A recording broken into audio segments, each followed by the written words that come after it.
사랑하는 성도 여러분, 우리 지난 시간에는 우리 하나님께서 나오미의 인생을 어떻게 굳게 붙드셨는지를 며느리 룻을 통해 한번 살펴보았습니다. 하나님의 붙드심은 결코 우리 스스로 원인이 되어서 하나님의 은혜를 우리가 끌어받는 것이 아니라 하나님께서 먼저 우리에게 소망을 약속하시고 그 성실하심으로 우리를 끝까지 구원으로 인도해 주심을 의미하였습니다. 또한 이러한 사실이 결코 우리의 연약함과 부족함 때문에 취소가 되거나 무효가 되지 않은 것을 우리는 더욱더 깊게 알 수 있는 시간이었습니다. 때문에 우리가 이러한 은혜를 우리가 붙들고 살아갈 때 우리는 하나님이 주시는 그 풍요로운 은혜와 그 소망을 누리며 살 수 있는 것입니다. 성도 여러분, 이제 하나님께서는 나오미를 더욱 깊은 물가로 인도하십니다. 그 깊은 물가는 바로 우리 하나님의 목전입니다. 하나님은 끝내 나오미를 모압이 아니라 베들레헴으로 인도하심으로써 나오미가 하나님을 더욱 깊게 알고 느끼고 경험하도록 인도하십니다. 우리는 이 시간 나오미가 하나님께 가까이 가면 갈수록 그 하나님의 임재 앞에서 어떤 모습으로 서게 되는지를 선명하게 보게 될 것입니다. 나오미가 하나님 앞에 설 때 과연 나오미는 어떠한 모습으로 변하게 되는지, 그리고 이것이 우리에게 어떤 의미가 되는지 오늘 이 시간 말씀을 통해 우리 모두 도전을 받고 또한 우리 인생 속에서 이 은혜가 영원토록 함께 있기를 간절히 소망합니다. 성도 여러분, 그렇다면 하나님 앞에 서는 나오미는 과연 어떤 모습이 될까요? 이것이 오늘 설교의 중심 주제입니다. 그런데 이 주제를 먼저 살펴보기 전에 오늘 본문 안에서 이 하나님 앞에 선다라는 것이 어떤 의미인지 선행적으로 한 번 더 생각해 보고자 합니다. 하나님 앞에 선다. 그것은 과연 어떤 의미일까요? 이것은 바로 원래 우리가 있어야 할 자리에 있게 되었다라는 뜻입니다. 원래 있어야 할 자리에 있게 되었다. 우리 모두 함께 본문 19절을 한 번 더 읽어보겠습니다. 시작. 이에 그 두 사람이 베들레헴까지 갔더라. 베들레헴에 이를 때에 온 성읍이 그들로 말미암아 떠들며 이르기를 이가 나오미냐 하는지라. 아멘. 오늘 본문의 주제를 다루기 위해 등장하는 중요한 장소가 언급됩니다. 그것은 베들레헴입니다. 베들레헴. 이제부터는 나오미의 이야기가 모압 땅이 아니라 베들레헴으로 옮겨져서 시작되고 펼쳐집니다. 이 점이 상당한 중요한 의미를 가지고 있습니다. 혹시 성도님들께서 기억하고 계시는지 모르겠지만 제가 하나님의 일하심 첫 번째 설교를 할 때 마지막 결론 부분에 이러한 질문을 통해서 말씀을 마쳤던 기억이 있습니다. 그 질문은 이렇습니다. 하나님은 왜 모압이 아니라 베들레헴으로 나오미를 부르셨을까 하는 거였습니다. 모압에서 하나님께서 나오미를 만나주시고 은혜를 주셔도 되는데 왜 굳이 베들레헴에서 하나님은 나오미를 부르셨을까요? 저의 이러한 궁금증은 오랜 묵상 끝에 이렇게 정리가 되었죠. 바로 하나님은 나오미가 부정하고 떠난 그 베들레헴이라고 하는 자리를 오히려 은혜의 자리로 바꾸심으로써 나오미의 그 상한 마음과 상한 그 모든 영혼을 회복하신다라고 말입니다. 그리고 하나님은 끝내 나오미를 베들레헴으로 인도하셨습니다. 성도 여러분, 한번 생각해 보셨으면 좋겠습니다. 나오미에게 있어서 베들레헴으로 간다는 것, 그리고 그 베들레헴이라는 곳은 그리 반가운 곳이 아닙니다. 그것은 나오미가 자신의 삶을 정리하고 떠나온 곳이고, 그리고 그녀가 만약에 베들레헴이 좋았다면 그곳에서 떠날 이유는 전혀 없었겠죠. 그런데 그녀가 처한 현실은 무척이나 가혹하였고 어쩔 수 없이 베들레헴에도 살 수 없었기에 모압 땅으로 이주했던 것입니다. 그리고 나오미는 그 모압 땅에서 10년이라는 긴 시간 동안 살게 됩니다. 10년이라는 세월은 절대로 짧지 않은 세월입니다. 아무도 이 시간이 짧다고 말하지 않을 것입니다. 이 10년 동안 나오미가 베들레헴으로 돌아가려고 했었을까라고 질문해 보았을 때 아마도 그럴 가능성은 없었다고 할 수 있을 것 같습니다. 왜냐하면 나오미가 그 10년 동안 자신의 남편과 자신의 아들 둘이 다 죽지 않습니까? 근데 만약에 그녀가 베들레헴으로 돌아갈 마음이 있었더라면 그러한 상황 속에서 어떠한 행동을 분명히 했을 것입니다. 자신들의 지인을 찾아가든 아니면 자신이 필요한 것을 얻기 위해서 어떻게든 베들레헴으로 가서 무언가를 하려고 했겠지만 실제로 나오미가 베들레헴으로 갔었을 당시의 모습은 나오미 스스로 가야지 했던 것이 아니라 하나님이 그녀를 불렀기 때문인 것이죠. 나오미의 귓가에 하나님께서 복된 소식을 들려주셨을 그때 나오미가 그 모압 땅에서 일어나 베들레헴으로 향했던 것입니다. 성도 여러분, 우리 자신이 익숙하고 편한 자리를 떠나는 것은 상당히 어렵습니다. 어쩌면 억지로 가야 할 일이 생기지 않는 이상 가지 않을 수 있습니다. 그러나 그 자리가 만약 소망이 없는 자리라면 어떻게 해야 할까요? 그곳이 죽음의 자리라고 한다면 어떻게 해야 할까? 아무리 그곳이 편하고 익숙하고 멋진 곳이라 해도 그곳에 주님이 임재하지 아니하신다면 어떻게 해야 할까요? 답은 하나밖에 없습니다. 바로 그것을 떠나는 것입니다. 무엇을 위해 떠나는 것일까요? 살기 위해 떠나는 것입니다. 사랑하는 성도 여러분, 생각해 보십시오.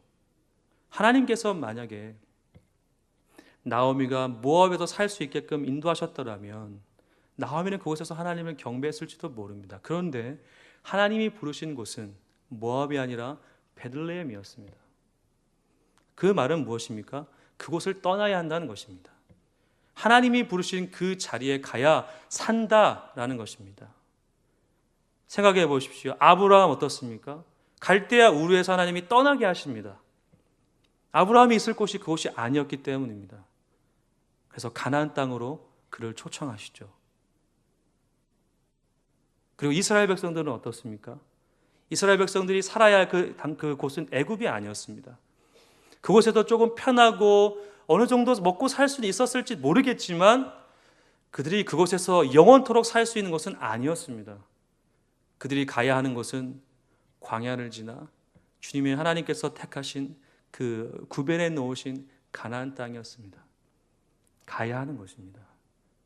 아무리 그곳이 편하고 멋지고 아름다워도 그곳에 하나님이 계시지 않으시면 우리는 그곳을 떠나야 합니다. 사랑하는 성도 여러분, 우리의 삶의 자리에서 하나님이 원하지 않은 자리가 있습니다. 우리가 반드시 있어야 할 자리가 있습니다. 그 자리가 어느 자리입니까? 은혜가 있는 자리입니다. 복음이 선포되는 자리입니다. 주님의 일을 하는 자리입니다. 하나님이 임재하시는 자리입니다. 찬송이 넘치는 자리입니다.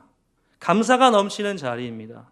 원망과 불평과 시기와 질투와 음란과 거짓과 부도덕한 일들이 판을 치는 그 자리가 아니라 거룩하신 하나님이 계신 그 자리에 우리가 가야 합니다. 그래야 삽니다. 배가 고프면 밥을 먹을 수 있는 곳에 가야 하지 않겠습니까? 그냥 누워가지고 배고파 한다고 누가 자신의 입에 숟가락을 집어넣어 주겠습니까? 말도 안 되는 일이죠. 배고프면 가가지고 식당에 가서 밥을 먹어야 합니다. 그리고 내가 원하는 것을 구해야 합니다. 때문에 사랑하는 성도 여러분, 우리의 신앙의 자리는 무척이나 중요합니다. 성도님께서 일주일 동안 살아가시면서 하루하루 살아가시면서 가장 많이 보내시는 자리가 어디십니까? 가장 많이 시간을 보내시고 가장 많이 애쓰는 자리, 과연 그 자리에 주님이 계십니까? 전혀 주님이 없는 그 자리, 여기 있으면 안 되는데 하면서도 혹시나 그 자리에 계시지는 않으십니까? 사랑하는 성도 여러분, 일어나십시오. 그리고 주님이 부르시는 그 자리로 나아가십시오. 한 가지 예만 말씀을 드리고 이 부분을 마무리하고자 합니다. 고난주간을 보내고 있으니 우리 주님에 관한 이야기를 한번 해보겠습니다. 마태복음 27장 32절에서 37절의 말씀입니다. 제가 한번 읽어보겠습니다. 나가다가 시몬이란 구레네 사람을 만나매 그에게 예수의 십자가를 억지로 지워 가게 하였더라. 골고다 즉 해골의 곳이라는 곳에 이르러 쓰레기 탄 포도주를 예수께 주어 마시게 하려 하였더니 예수께서 맛보시고 마시고자 하지 아니하시더라. 그들이 예수를 십자가에 못 박은 후에 그 옷을 제비 뽑아 나누고 그가 앉아 지키더라. 그 머리 위에 이는 유대인의 왕 예수라 쓴 죄패를 붙였더라. 아멘. 이 말씀이 지금 증거하는 장소가 바로 골고다 언덕에 있는 십자가입니다. 십자가의 자리는 그 누가 보아도 저주의 자리입니다. 아무도 그 자리에 가고 싶어 하지 않습니다. 너무나 고통스럽고 수치스럽기 때문입니다. 그런데 지금 그 자리에 우리 주님이 계십니다. 우리 주님은 죄가 없으셨음에도 불구하고 그 자리에 계십니다. 그리고 그 자리에서 육체적, 정신적 고통이 인간의 한계를 넘어서는 그 자리에서 주님은 또 버티시고 버티십니다. 몸에 있는 물과 피를 다 쏟고 온갖 조롱과 핍박을 받는, 그리고 처절하게 외로움과 고독 속에서 몸부림쳐야 하는 그 자리에 우리 주님이 계십니다. 사랑하는 성도 여러분, 우리 주님이 그곳에 계셔야 하는 분이십니까?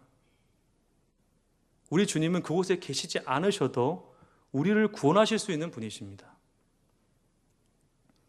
굳이 못 박히지 않으셔도, 십자가에 달리지 않으셔도 우리를 구원하실 수 있는 분이십니다. 그러나 그러함에도 불구하고 주님이 십자가의 자리에 계신 이유가 무엇입니까? 그 고통의 자리에서 주님께서 신음하고 있는 이유가 무엇입니까? 바로 우리를 죄에서 구원하시고자 하시는 아버지 하나님의 뜻이 바로 그 자리에 있었기 때문입니다. 그래서 우리 주님께서 그곳에 계셨던 것입니다. 다른 그 어떤 곳이 아니라 바로 그곳에 하나님의 뜻이 있었기 때문입니다.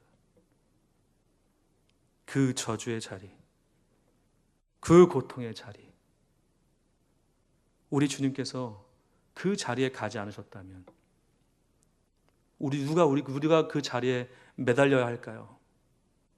저희들입니다. 저희들이 그곳에 매달려야 합니다. 그런데 문제가 있습니다. 우리들이 아무리 100번, 1000번, 10,000번 십자가에 달려 죽는다 해도 우리의 죄는 씻어지지가 않는다는 것입니다. 주님께서 가셔야 합니다.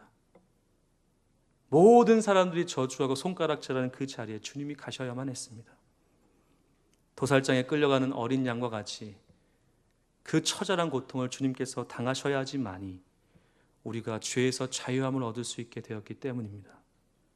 사랑하는 성도 여러분, 주님께서 마치 그 고통의 자리를 피하지 않으셨던 것처럼 그 자리는 우리를 살리는 자리가 되어 지금도 우리를 초청하고 있습니다. 나를 따라오려거든 나를 부인하고 자신을 부인하고 자신의 십자가를 지고 날마다 나를 쫓을 것이다. 이 얘기를 들었던 많은 사람들이 도망쳤습니다. 심지어 제자들도 그 십자가의 자리에까지는 가지 못했습니다. 사랑하는 성도 여러분, 이제 우리 차례입니다. 우리는 과연 어디까지 그 주님의 자리를 따라갈 수 있을까요? 사랑하는 성도 여러분, 지금 그 십자가의 자리를 향하여 가는 것이 비록 힘들고 고통스럽지만요, 그 자리가 우리에게 생명을 준다면 가야 하지 않겠습니까? 주님을 바라는 그 자리가 우리를 살릴 수만 있다면 지금 당장 좀 아프고 고통스러운 거 참아야 되지 않겠습니까? 근데 그거 힘들다고, 좀 그게 아프다고, 조금 그게 불편하다고 하나님께 나아가는 일을 등한히 여긴다? 우리는 그리스도의 제자가 아닙니다. 그러한 주님의 모습에 조금이나마 담기 위해서 몸부림치지 못하면서 어찌 우리가 하나님의 자녀라 말할 수 있겠습니까? 사랑하는 성도 여러분, 바로 하나님께서는 이 나오미를 그래서 모압이 아니라 베들레헴으로 부르신 것입니다. 나오미가 하나님 앞에서 온전히 하나님을 알고 찾고 구하고 경험케 하기 위하여 하나님께서 구별하신 그 자리로 나오미를 부르신 것이죠. 하나님 앞에 서는 일이 바로 그러한 일입니다. 사랑하는 성도 여러분, 있어야 할 곳에 있으십시오. 은혜가 있는 그 자리에 있기 위하여 한번 몸부림쳐 보십시오.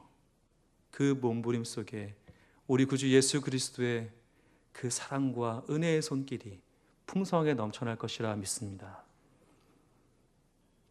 우리가 이제 하나님의 앞에 서는 일에 대해서 함께 살펴보았는데요. 그렇다면 하나님 앞에 서는 것이 어떠한 우리의 변화를 가져오게 되는가? 이러한 사실을 두 가지로 한번 정리해 보고자 합니다. 첫 번째는 바로 내려놓음입니다. 내려놓음. 본문 20절을 다 같이 한 번 더 읽어보겠습니다. 시작.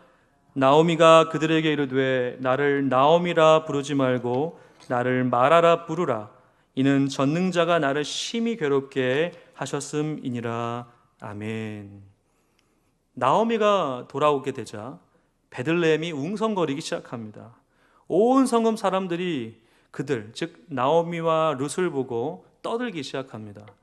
여기서 떠들다라는 말이 나오는데 이 말은 야단법석이 난 것을 말합니다.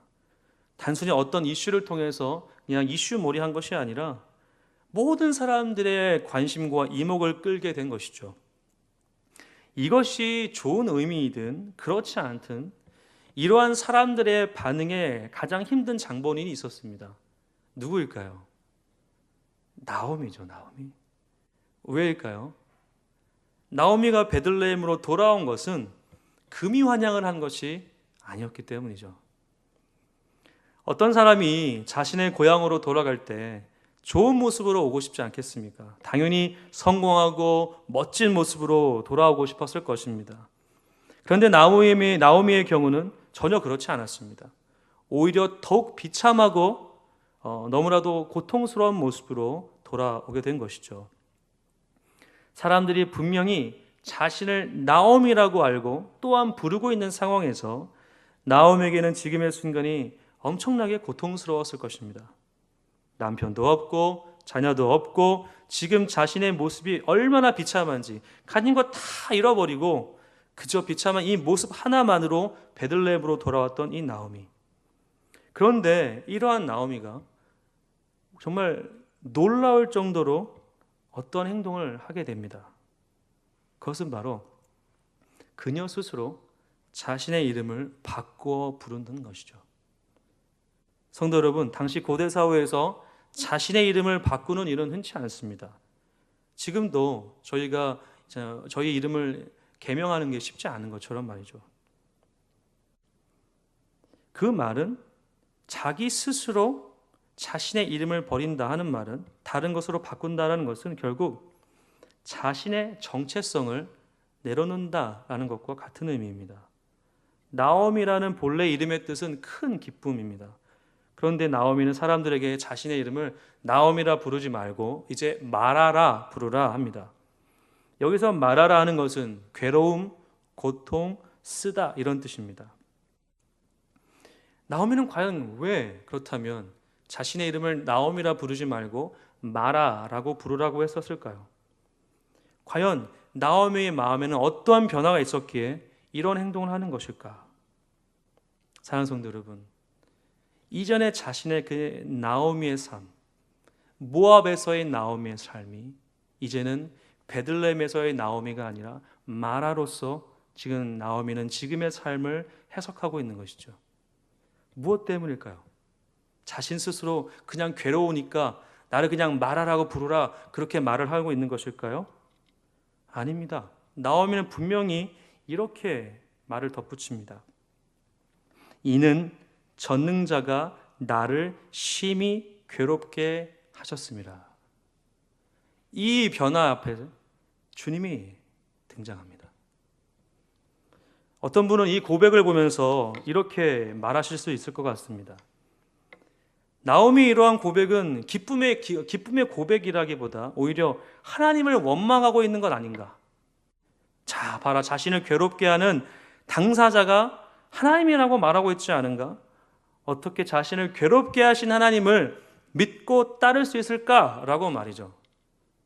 하나님을 원망해도 될까 말까 한데 이 나오미의 고백은 절대로 기쁨의 고백이라기보단, 감사의 고백이라기보단 원망 섞인 불만소리 밖에 안 된다라고 생각하실 수 있는 분도 계실지 모르겠습니다. 그러나 성도 여러분, 한번 이 점을 깊게 생각해 보셨으면 좋겠습니다. 그것이 무엇이냐면요, 만약 나오미가 하나님을 원망하고 불평하고 부정적인 마음으로 이러한 고백을 했다면 굳이 나오미가 베들레헴까지 올 이유는 없습니다. 나를 이렇게 만든 장본인이 하나님인데 굳이 하나님이 부르신 곳까지 올 이유는 없다, 이 말입니다. 누군가를 진정으로 미워하고 원망한다면 성도 여러분, 그 사람 곁에 가시겠습니까? 꼴도 보기 싫은데 같이 있는 것 자체가 싫잖아요. 그러면 항상 그 사람을 피해 다니거나 아니면 무시하거나 그러지 않습니까?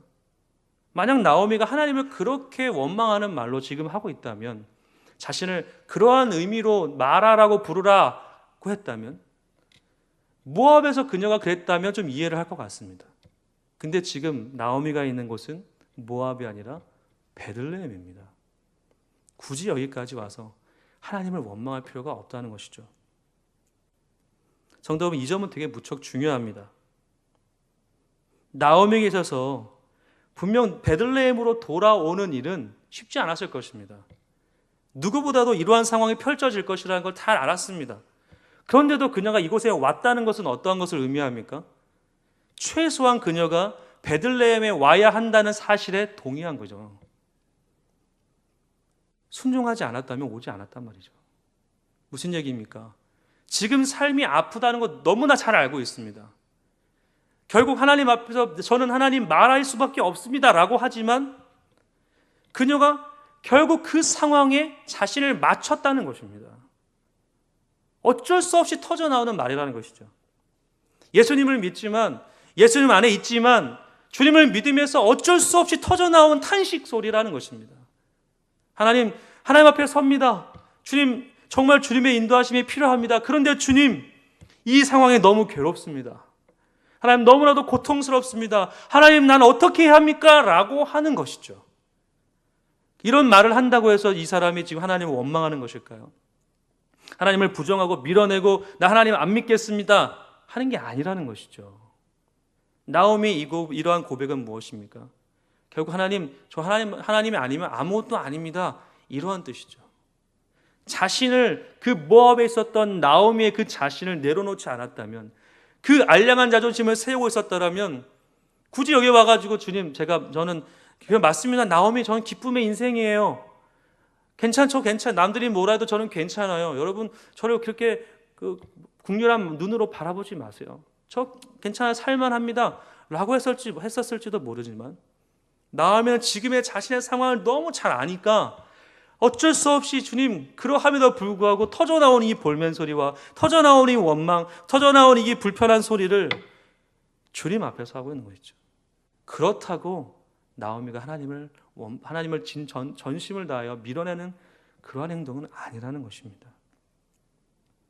사랑하는 성도 여러분, 하나님 앞에서 우리의 자존심은 솔직히 필요 없습니다.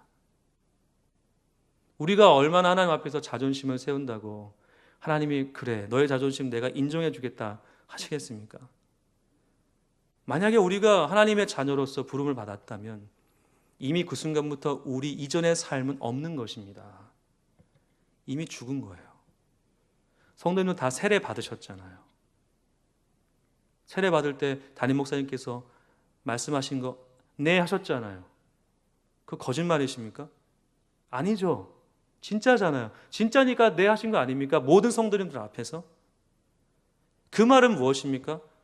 이전에 나는 죽었고 이젠 하나님의 은혜로 살겠습니다, 이 고백 아닙니까? 그런데 우리가 살아가면서 왜 하나님께 자존심 내세웁니까? 하나님 저 괜찮아요, 하나님 괜찮아, 이 정도면 괜찮은 것 같아요, 이 정도 사는 거 좀 괜찮은 것 같아요. 힘든데도, 고통스러운데도 그냥 버티는 겁니다. 하나님 앞에 하나님 도와주세요, 이 말을 잘 안 하는 겁니다. 왠지 그런 말을 하면 내가 좀 부족해 보이고 믿음이 없어 보인다고 생각하는 것 같습니다. 성도 여러분, 그렇습니까? 제가 금요기도회 때도 말씀드렸지만 살아있는 자가 울부짖는다 말씀드렸습니다. 아프니까 소리 지르는 거잖아요. 아프니까, 절망스러우니까. 근데 죽은 자는 말이 없는 거예요. 하나님을 찾지 않는 거예요. 왜요? 필요가 없으니까. 내가 아직도 살아있다 보니까 하나님을 못 보는 거죠. 자존심이 무슨 의미가 있습니까? 내가 이만큼 가지고 있는 게 무슨 의미가 있습니까? 내가 이러한 차를 타는 게 무슨 의미가 있습니까? 내가 이러긴 좋은 집에 사는 게 무슨 의미가 있습니까? 예수 믿는데 대체 그런 게 무슨 의미가 있습니까, 성도 여러분? 주님 한 분이면 되는데 말입니다. 그런데 과연 우리는 이 사실 앞에서 어떠한 모습을 보이고 있느냐 하는 것입니다. 정말 우리는 이 나오미의 모습을 좀 본받았으면 좋겠습니다. 저도 그렇고요. 하나님, 그냥 저를 이제는 기쁨이라 말하지 마십시오. 말하라 불러주십시오. 그렇지만 하나님, 나를 떠나지 마십시오. 이 얘기입니다. 이 얘기. 사랑하는 성도 여러분, 우리는 아버지를 떠난 둘째 아들의 이야기를 잘 알고 있습니다. 아버지의 재산을 얻고 싶어서 아직 돌아가지도 않은 아버지에게 재산을 달라고 그 재산을 받아가지고 자기 멋대로 살아갑니다. 파랑방탕하게 그 모든 돈을 써버리죠. 깨달았을 때는 이미 자신의 삶이 망가질 대로 망가진 상황이었습니다. 그래서 이 둘째 아들은 살기 위해서 돼지를 치는 일을 했지만 돼지를 치면서 그 주염 열매조차 먹지 못하는 상황에서 좌절합니다. 이 벼랑 끝에 섰을 때 이 둘째 아들이 생각해냈던 건 바로 아버지였습니다. 그래, 아버지한테 한번 가보자. 믿져야 본전이지. 이게 안 되면 어쩔 수 없다 하는 마음으로 갔을지도 모릅니다. 그리고 아버지에게 아버지로 나는 당신의 아들로서 부르지 않으셔도 괜찮습니다. 그냥 종이라도 줬사오니 그냥 나를 아버지 곁에만 있게 해주십시오라는 마음으로 갔습니다. 근데 한참을 가다 보니까 누군가가 자신의 온몸을 와락 끌어안습니다. 어리둥절한데 가만히 보니까 자신의 아버지입니다. 그 상황에서 아버지는 아무 말도 안 하십니다. 성경 본문에 보면 그 상황 속에서 아버지는 아무 말도 안 하셔요. 아들의 독백만 나오죠. 그 아버지의 품 안에서 이 아들이 어떤 말을 했을까요? 아버지, 나를 아들로 보지 마시고 종으로 써주십시오. 이 말에 아버지가 어떻게 반응하십니까? 그래, 이 못난 녀석, 내가 널 종으로 쓰겠다. 혼쭐 나봐라. 이렇게 하십니까? 그 자리에서 가락지 빼주고 옷 입혀주고 종들 시켜서 잔치 벌여주고 내 아들이 죽었다 살아왔다라고 말을 해줍니다. 자기 자존심이나 세우고 앉아 있었더라면 그 아들은 그 자리에서 죽었을지도 모릅니다. 살기 위해서는 나의 이전의 자존심은 없는 것입니다. 사랑하는 성도 여러분, 신앙생활의 가장 큰 기쁨은 내가 없어지는 것입니다. 내가 없어야 기쁨이 넘칩니다. 내가 없는 그 자리에 주님이 계시게 만들어 놓으신다면 성도님들의 삶은 그냥 그거 있는 그 자체만으로도 너무나도 큰 기쁨을 누리실 것입니다. 전적 우리 성도님들께서 이러한 기쁨을 누리는 신앙생활 하셨으면 좋겠습니다. 하나님이 이러한 기도의 응답 받게 해서 감사합니다. 물론 좋습니다. 그러나 그것보다 좀 더 깊게 하나님, 나를 너무나 사랑하시는 그 주님, 그 주님과 함께하는 이 시간이 너무 좋습니다. 하나님, 나를 떠나지 말아주세요. 주님을 꽉 붙잡는 그 치밀한 영적인 교제를 우리 성도님들 모두가 하셨으면 좋겠습니다. 그러한 우리 고난주간 특별 새벽 예배가 되기를 바랍니다. 두 번째로 하나님 앞에 설 때 우리의 모습입니다. 그것은 바로 인내입니다. 본문 21절을 다시 한번 읽어보겠습니다. 시작. 내가 풍족하게 나갔더니 여호와께서 내게 비어 돌아오게 하셨느니라. 여호와께서 나를 징벌하셨고 전능자가 나를 괴롭게 하셨거늘 너희가 어찌 나를 나오미라 부르느냐 하니라. 아멘. 나오미의 지금 이 고백을 통해 지금 그녀가 어떤 상황 속에 있는지 우리는 잘 알 수 있습니다. 그것은 바로 철저한 낮아짐입니다. 나오미는 자신이 이전에 풍족하게 나갔는데 이제는 아무것도 없다고 울부짖습니다. 이것이 마치 하나님께서 자신을 징벌하시고 고통스럽게 하시는 것처럼 느껴질 정도였던 것이죠. 이러지도 못하고 저러지도 못하는 이 나오미의 이 처절한 몸부림, 저런 이 몸부림을 이 나오미가 몸부림치는 것을 쭉 보면서 솔직히 말씀드리면 조금 이렇게 제 마음속에 화가 이렇게 치밀어 올랐습니다. 왜냐하면 하나님이 정말 너무하다 싶었기 때문이죠. 하나님 정말 너무하십니다. 아니, 하나님께서 모압에서 나오미를 데려오실 거면 최소한 나오미가 베들레헴에서 살아갈 수 있는 좀 어느 정도 환경이나 좀 조건도 좀 주셔가지고 나오미가 조금은 베들레헴 들어왔을 때 좀 어깨 좀 딱 펴고 그래도 좀 이렇게 난 괜찮어 하는 좀 그런 모습을 좀 보여주면 좋을 것 같은데 전혀 그렇지 않거든요.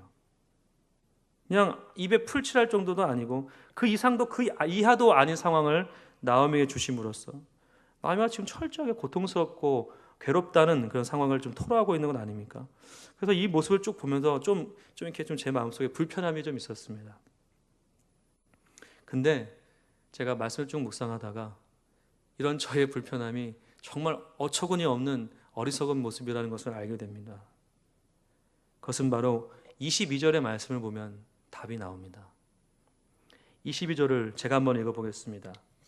나오미가 모압 지방에서 그의 며느리 모압 여인 룻과 함께 돌아왔는데 그들이 보리 추수 시작할 때에 베들레헴에 이르렀더라. 아멘. 이 구절을 가만히 살펴보면 두 가지의 사실이 나타납니다. 한 가지는 바로 룻의 존재성입니다. 룻의 존재성. 성도 여러분, 이전에 우리는 룻을 통해서 하나님께서 나오미를 어떻게 사랑하시고 이끄시는지를 알 수 있었습니다. 하나님은 룻을 통해 나오미의 인생을 절대로 포기하지 않으시고 끝까지 구원의 길로 인도하신다는 것을 말씀해 주셨습니다. 바로 그 룻이 이 상황 다음에 나옵니다. 나오미가 처절하게 자신의 처한 상황에서 괴로워하고 있을 그 순간에 이 룻이 다시 한번 짠 나타납니다. 이 대목에서 우리는 룻기 안에서 이 어떤 반전이 숨어 있다는 것을 알아차릴 수 있습니다. 이것이 이제 2장부터 나머지 4장까지 이야기인데요. 그것은 룻을 통해 어떠한 놀라운 일이 일어날 것이다 라고 하는 암묵적 메시지인 것이죠.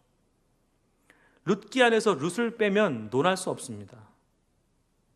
붕어빵에 팥이 없으면 맛이 없는 것처럼 이 룻기 안에 룻이 없으면 의미가 없는 것 아닙니까? 근데 이 룻이 이제 본격적으로 2장부터 딱 등장합니다. 1장까지 쭉 읽다 보면 참 마음이 답답한데요. 이 2장부터 쭉 읽게 되면 우와 하게 됩니다.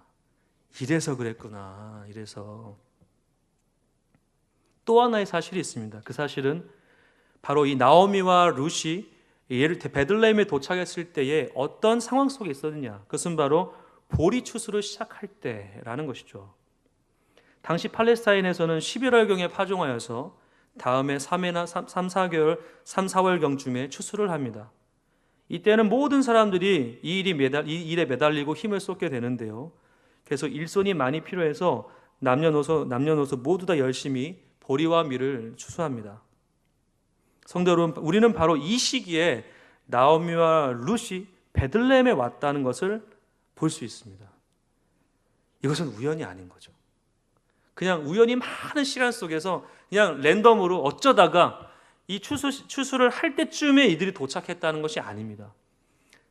성도 여러분, 이 자리에 계신 어떤 성도님들께서도 성경에 기록되어 있는 모든 것이 어쩌다가 되었다라고 생각하시면 아무도 안 계시잖아요. 필연적으로 하나님의 강권적인 주권 하에 지금 이런 상황 속에 이들이 들어와 있다라는 것을 우리가 알 수 있는 거 아닙니까? 자, 보십시오. 그런데 나오미는 몰랐단 말이죠.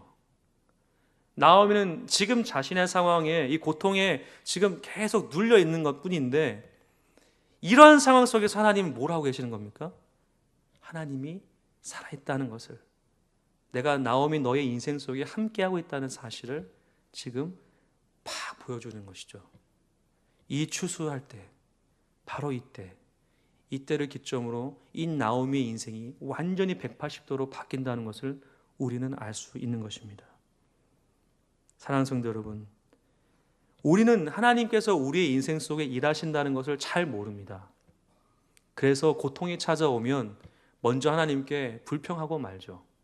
하나님, 왜 나에게 이런 고통이, 왜 나에게 이런 아픔이 있습니까? 근데 성도 여러분, 그거 아십니까? 우리가 하나님의 택한 자녀입니다. 믿으십니까? 그 믿는 자녀에게 이 고통의 순간은요, 바로 보리를 추수할 때입니다. 성도님들께서 그 아파하시는 그 자리가 영원하지 않다는 것이죠. 하나님은 그 순간에 성도님들에게 놀라운 선물을 준비해 주시고 이제 주시려고 기다리고 계시는 것이죠. 때문에 성도 여러분, 그래서 우리가 인내해야 하는 것입니다. 하나님의 약속이 있기 때문에 그 약속이 우리의 인생 속에 영원토록 변하지 않기 때문에 우리가 인내하는 것이지, 우리가 열심히 인내해야 하나님의 은혜를 받는 게 아니란 말입니다. 이해하시겠습니까? 하나님의 은혜가 먼저 있단 말이죠. 그렇기 때문에 인내하는 것입니다. 하나님께서 반드시 우리에게 주실 복이 있다는 것입니다. 그래서 인내하는 것입니다. 그래서 우리가 참고 견디는 것입니다. 이러한 점은 우리가 노아를 보면서도 알지 않습니까? 홍수가 내릴 것을 믿으니까 방주를 짓습니다. 그거 안 믿으면 방주 안 짓죠. 그냥 내 마음대로 살다가 그냥 물에 잠겨서 죽겠죠. 그런데 사랑하는 성도 여러분, 우리 그리스도인들은 세상의 논리와는 정반대의 사고방식을 가지고 있습니다. 세상은 말합니다. 보여줘라. 그러면 내가 믿겠다. 이거잖아요. 근데 그리스도인들은요, 먼저 믿고 보는 겁니다. 먼저 주님을 바라보고 나아가면 요단강이 갈라지는 것입니다. 사랑하는 성도 여러분, 나오미에게 바로 이러한 축복이 지금 기다리고 있습니다. 사랑하는 성도 여러분, 그래서 인내하실 수 있는 것입니다. 말씀을 이제 마무리하려고 합니다. 지금 당장의 어려움과 고통 때문에 성도 여러분 고민하지 마십시오. 물론 너무나 그것이 아프고 괴롭다는 거 잘 알고 있습니다. 그러나 그 고통은 영원하지 않습니다. 하나님은 우리 성도님들을 너무나도 사랑의 눈으로 바라보시고 사랑의 그 손길로 안아주시고 계시는 것입니다. 그래서 두 가지를 도전드리고 말씀을 마치겠습니다. 하나는 결코 은혜가 있고 말씀이 선포되는 그 자리를 떠나지 마십시오. 또 하나는 그 자리, 그 은혜가 있는 자리에서 끝까지 인내하십시오. 이러한 은혜를 온전히 붙드심으로써 정말 주님께서 우리 성도님들의 인생 속에 함께 하신다고 하는 사실을 온전히 경험하시기를 주님의 이름으로 간절히 소망합니다. 기도하겠습니다.